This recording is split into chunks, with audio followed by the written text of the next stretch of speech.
Welcome to Woke Mental Wellness Presents Windy City Nihilism. This is a debrief episode. While some cast members are mental health professionals, nothing in this episode or series should be construed or taken as medical advice. We speak to our lived experiences. If you have concerns, please contact someone in your care community and/or seek out an appropriate professional. No podcast can or should be used as a substitute for a relationship with a doctor, therapist, or other trained professional. Please also be aware that Talkback episodes cover a wide range of topics which may be hard for some listeners.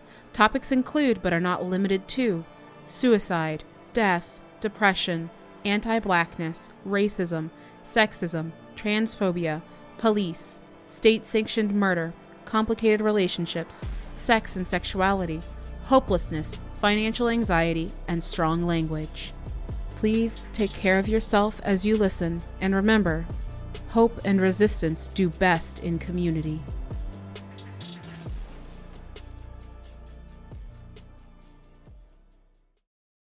Welcome to our Talkback episode, everybody. We had a lot of resetting to do this go around. How is everyone feeling? I love Grandma. That's it, simply.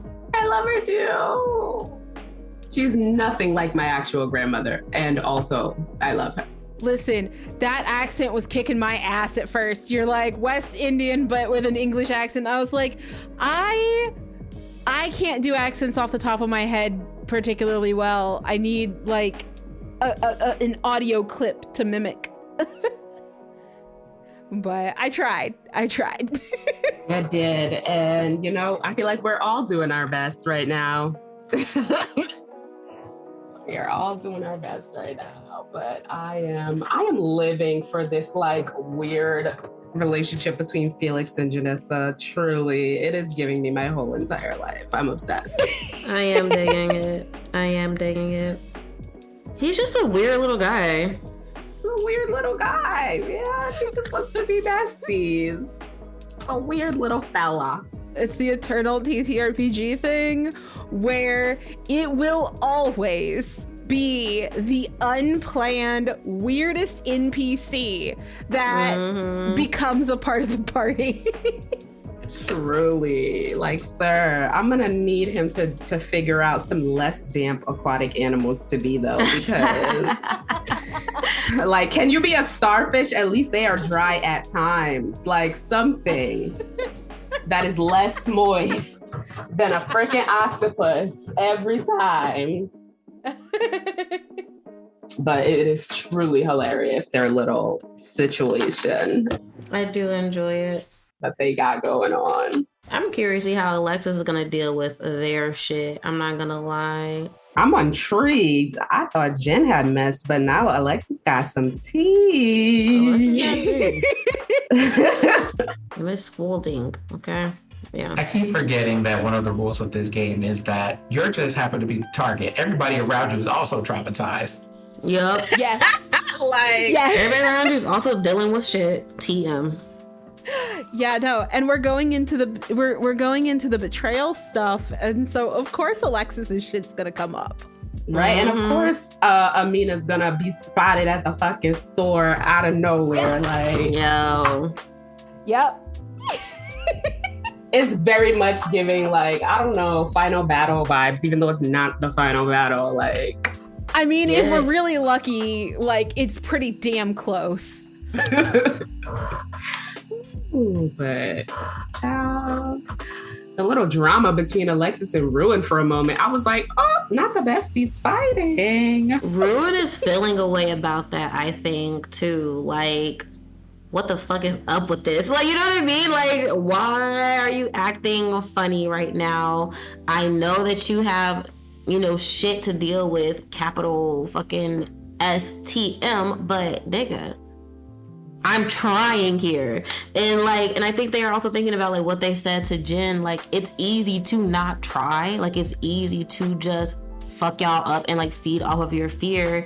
And so them being like, I am trying and I have been trying for years with you since we have, you know, bonded or what have you, and now you are just brushing me off. And it's like, I think Ruin is trying to like emotionally regulate themselves and how they're feeling with all that. Yeah. I think that's so real, especially where we're at right now in life, of like everything's so fucked up and so hard. And so like whenever people like pop off at me or shit, I'm like, are you fucking for real right now? Aren't things hard enough? Aren't things hard enough? Do you understand how much effort it takes to regulate myself right now? Yeah, like that's incredibly difficult, even, you know, as adults. Mm-hmm. Word. There's also that thing, like when you're in survival mode, it's really hard to be open-hearted. It's like trying to deal with like a wounded cat. It's like you desperately want help and you know you want help, but also it's so hard to be vulnerable enough to let help come. That's so true. Yeah. Let's also get into how hard it is causing, like how, like to the point of like physical stress, how hard it is for Romero to just be like, I need to not dissociate at this moment. I need to like not just check out.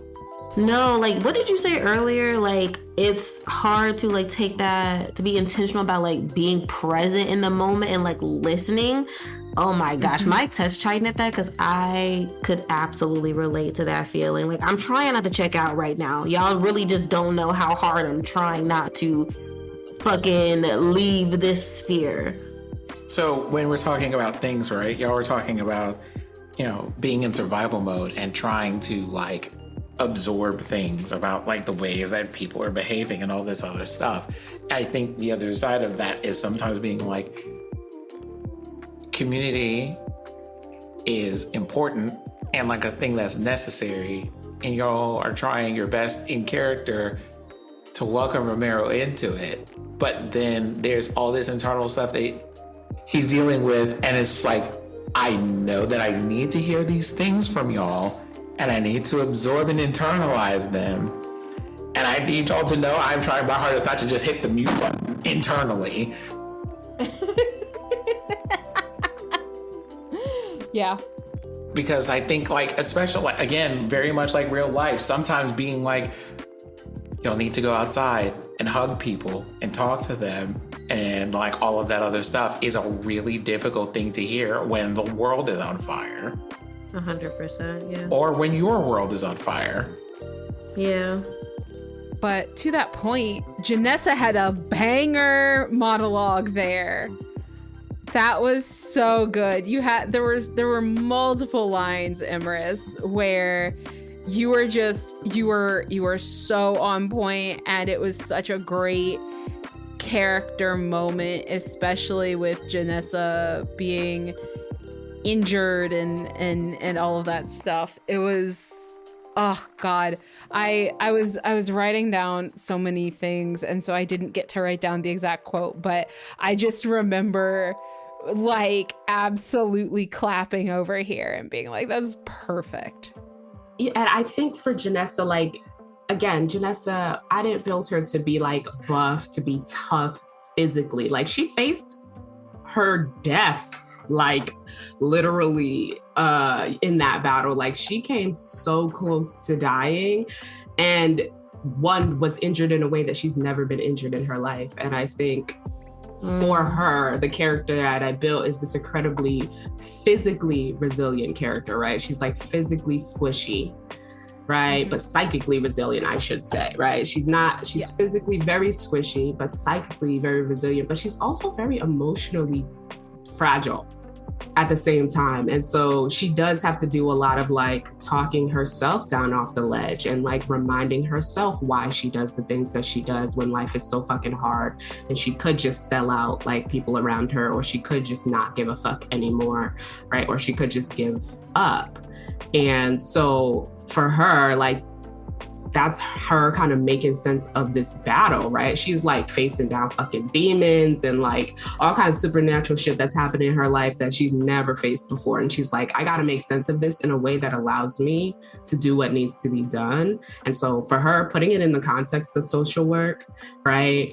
And creating that connection is like how she is able to see her way through this frankly terrifying shit, right? Like, by reminding herself that like her life is always this dangerous every time she's at, you know, when she used to be in the streets doing protest medic stuff, right? When she's navigating these very like dangerous areas doing her street medic rounds, right? Like she could get her ass beat up at any time, right? And so I think for her, the only way to not let that pain completely shatter her and drive her out of this work is to like ground herself in like the mental aspect, right? To find purpose and right and focus in that way, and being able to try to, you know, she's tried to appeal to Romero in the, you know, community way and run up against that wall, and, you know, the logical way and run up against that wall. So I think making this kind of like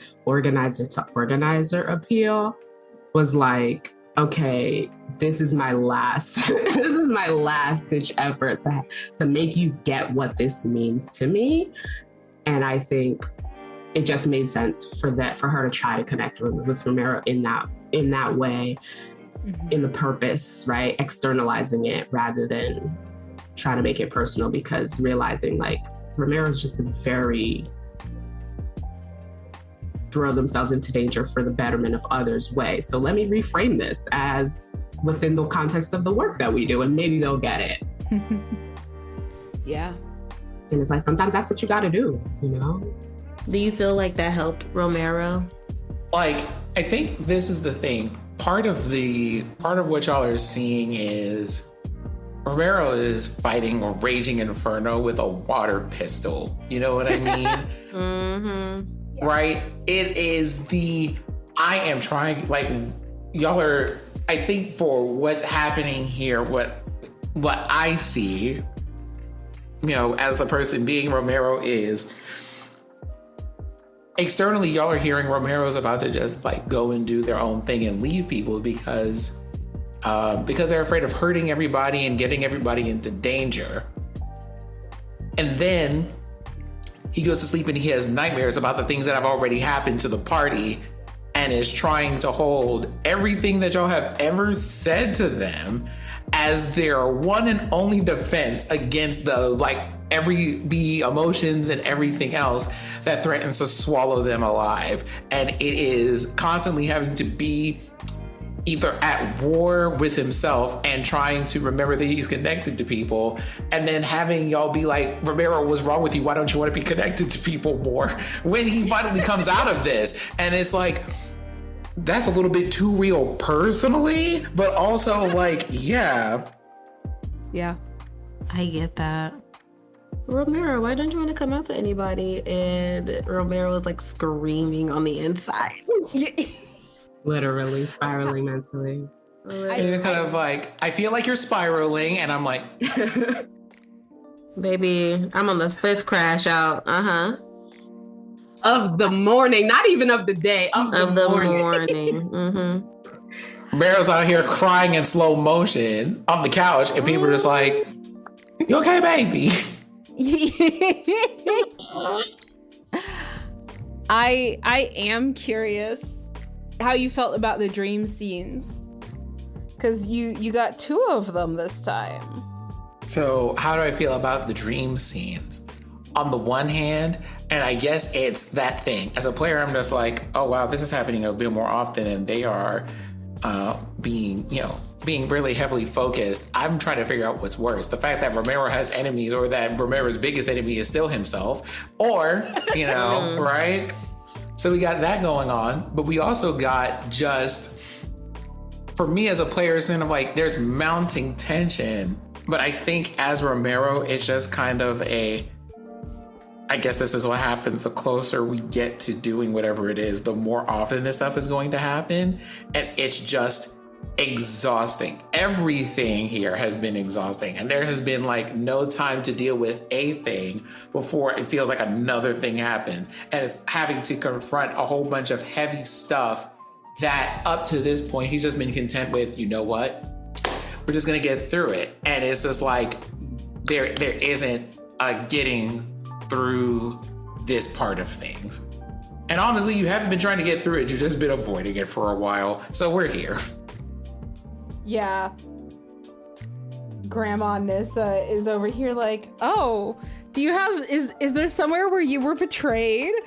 And Romero's like, do I have to answer that question? And I guess that's also the thing too, even being asked, so is there a point where you're just like, well, I mean, was it this time or was it this time or was it this time or was it this place or whatever? And it's just like, no. We need you to name one specific place where that happened. Oh, probably this cafe then.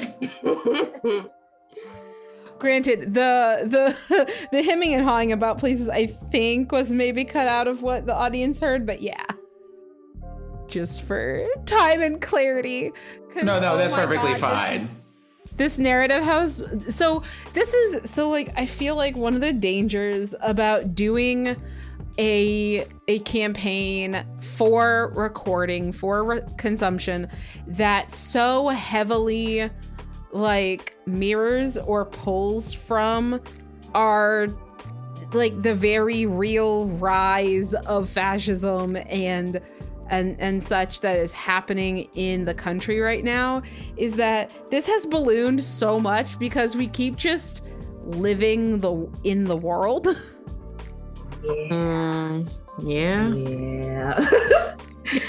Blue. Blue, you want to say more? No, I sent tweet. No, I was just the bitch is hired. What can I say? Truly. Oh my goodness. Shit's ghetto right now. Not in a cute way. And not in a good way either. Like, in the bad way. Yeah. I enjoy these characters a lot and seeing what the fuck they're gonna go through. I feel like we're gonna end up taking out these last couple of seals rather fast. I think now everybody involved is like, all right. Like, we've already been like, okay, we can be fucking around, but now it's even more so like, whew, okay, we cannot fuck around, you know? Yeah, I'll be really honest. Mechanically, so we've talked about, like, the mechanics of the game are, and we talked about this the first time we played the game, they're a little rough, but I like what they're trying to do. But also, I think as a storyteller, the, like, time segments are hard to do sometimes, because I remember like it's kind of feast or famine, where it's like, okay, especially because y'all were going to work and stuff the first couple days still, and I was just like, ooh, this is not gonna work out. But what will be fun is you're in the second time slot of Sunday, which means regardless of what you all decide to do, you're going to have to decide what to do come Monday and whether or not you go to work or not, and how that goes. And I'm honestly interested in that, because I think one of the majority of this campaign has been during the week. And it's been interesting because you're all like, nah, I'm still going to work. What do you mean? I have been enjoying folks saying that, like, what? No, I have a job. And I get it too, because, like, honestly, if it was me, like Blue, in the real fucking life going through this shit, yeah, I'm still looking for a way to make some money or what have you, because, like, okay, once I save the world, I'm back at fucking square one. Something has to give. Like, if we win, rent is due. Like, the rent is due at the end of the fucking day. Like, and I think there is also, like, you know, I think it's also part of that thing. I think hey, but like survival is required as both being like a survival thing in some cases and a shutdown reaction in other cases, because like, I don't got time for this. There's a predictable thing that I get to do every day from this time slot to this time slot, and I'm just gonna go and do that instead. So, you know, there's that. And that's so real, right? And like, I think that's what's so hard about the world IRL right now is that the shit does not stop moving.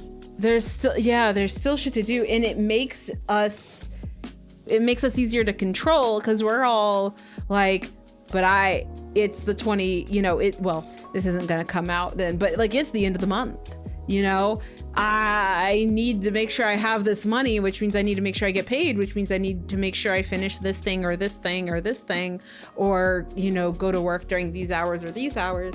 And yeah, I'm like, man, I too feel like I would still be seeing therapy clients, even if it was like, you have 12 days to save the world, So I'm like, okay, so cool. We saved the world, but no one's paying me for that. And I guess that's the thing. If we save the world, and how many people even know about it? They're just like, I guess people were up in arms about some random stuff yesterday and they decided to just do stuff or not do stuff. I don't know what happened. It's going to be whatever they wrote in the newspaper. And we're going to be the only people who are aware of what happened, except for people like Janissa's grandmother, maybe. Mm-hmm. Yeah. And at the same time, I feel like it's a good representation of life, because there are so many battles at so many levels that are being fought that will ultimately benefit you or me that we have no idea are happening right now, right? We don't find out about them until way after the fact, or we don't see the day-to-day grind that results in some of these larger community-wide or national or global changes that happen. We don't know the people who are doing the grunt work day to day. And so I feel like it's, a really accurate representation of just regular struggle, not even just supernatural, but it's you go, and you do the work every day, knowing that no one may ever know about your hand in it, but it's worth doing. Yeah. It is worth doing. Ruin has said it, or I mentioned it a couple of times, but it's easy to not do the work, in my opinion. It takes a lot of strength and courage to still try every single day to just live. Absolutely. I appreciate Ruud being the demon who's kind of like, no, wait, before we just bulldoze past it, Romero, do we want to talk about our feelings? Because you're looking kind of good. You're looking kind of tasty today, and that's normally a wonderful thing for me, but not today, and not under these circumstances. Today. Let's talk about it. We good? Blue, what did you say? It was something like, Romero, do you want to talk about anything? Because you're looking like a snack, and I almost lost it. I love it. I love an emotionally attuned demon is what every party needs. An emotional support demon. Emotional support demon, yep. Oh my God, that's my new job title. I love that. I love it. It is so good. I'm wondering now, it's only been a couple of days, but especially with these items that Janissa's grandmother has given, right? There's going to be character development beyond what has already happened. So I'm curious, what's going to happen when the party goes back to face that mirror demon? What's that vibe going to be like? Also, I can't remember if this is probably an aside. I might need to look up some mechanic stuff about what happens when y'all confront seals, because I need to make some notes. Yeah. You can look. There's also a lot of homebrew happening because the DMing section of this could use some more clarification of things. So there's multiple demons in that seal that you were at. The seal you just did only had one, and that was kind of your blunt force demon. And then, yeah, you'll have to find out what this one is, because you don't know yet. I don't like it when DMs giggle. It's very upsetting. Hey, I don't like when DMs experience a little bit of joy. No, for real, because it's not good for us. It's not good for us. It's not good for us at all. It means something bad is going to happen. but I'm rooting for you. It's true. And honestly, that comes through. Word. Like, literally, y'all don't even know how hard that Lamia is working to fucking get us to not die. Dead ass. Like, working Pulling hard. Heavyweights over here. I'm trying to wrap this story up. I'm trying so hard. Listen, I would not mind if this was a multi-year, like, whole thing, full campaign, but there are only 3 seals for a reason. And honestly, like, we are only supposed to have 1 more recording session, and so just like we are so far over the number of recording sessions we were gonna do. We have to stop. We gotta do the thing. The revolution will not be televised. The revolution will not be televised because it is not funded. It is not funded because we don't have the funding. We say all that to say, give Lamia your fucking money. Literally hit the Ko-Fi, y'all. The fucking Ko-Fi. You know what's hilarious is I'm gonna have them leave this in because the motherfuckers can reimburse me. Yes. Like, leave they this won't in. hear this they won't hear this till it's after already edited, which means that I've already paid for it. But motherfucker, reimburse me. If you like what you're hearing, you know, so we can do like another season of this shit, so niggas can continue to explore this this type of topic, these type of themes. It's deeply important. Listen, if I do, like, I already I have some games scoped out for wanting to do more, and honestly, if I can wink wink nudge nudge to Sinziak, if I do this again, I think I might stream it, because that's honestly producing the stream is honestly probably a lower lift than all of the podcast editing. Definitely is. Word. And I think it would be pretty cool to have a stream where folks in the audience can donate to impact the game mechanics. That would be fun, honestly. Right?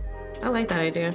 Or to like add little random things to the setting, like, yeah, I'd even accept introducing us in a malice die. Niggas were doing something like that. I think that'd be very fun to play with. Or like, what kind of horrors does the party face as they approach this, you know, fucking seal? What's the drama? Like, that would be pretty cool. So give Lamia your money. So we can do season 2 of Windy City Nihilism, Electric Boogaloo. It'd probably be a different campaign. Honestly, okay. We need to end this because we're at time. So this has been a very just unguided, like, talkback. So I hope you enjoyed it. I mean, it's not totally unguided. There was plenty of stuff in here, I'm sure. Enjoy it, motherfuckers. That's what I'm saying. So let's do outros. Let's go the order that I have here. So, Imris, who have you played? Who have you been? Where can the people find you if you want to be found? Yes, I am and remain Emrys. My pronouns are they, them. You can find me on Blue Sky at The Dragon Emrys.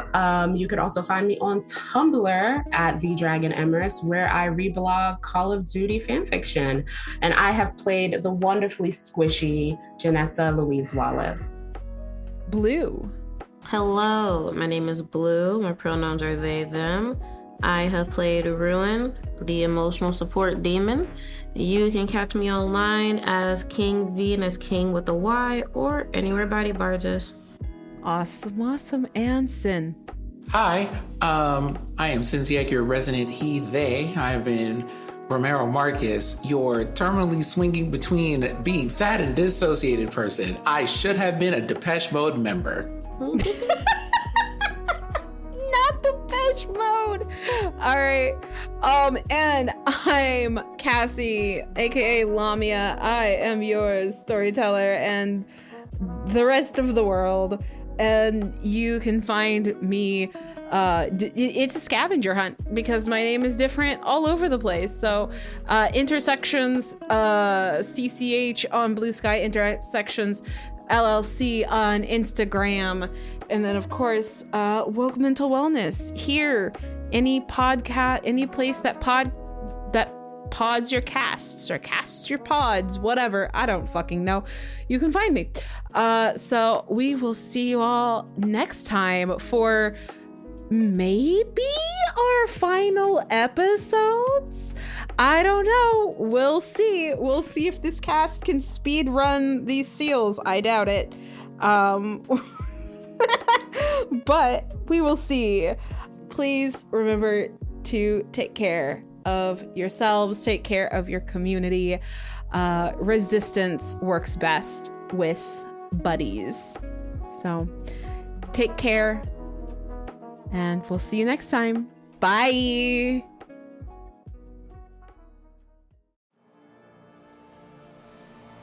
Thank you for listening to Woke Mental Wellness presents Windy City Nihilism, a 12 Inner Demons homebrew podcast. This podcast has been made possible in part thanks to a grant from Diversity Saves. Episodes are edited by Marissa Ewing of Hemlock Creek Productions. If you enjoyed this podcast, please leave a review and tell your friends. If you want to help financially, you can visit the Woke Mental Wellness Ko-Fi listed in the show notes. Take care, and remember, hope and resistance do best in community.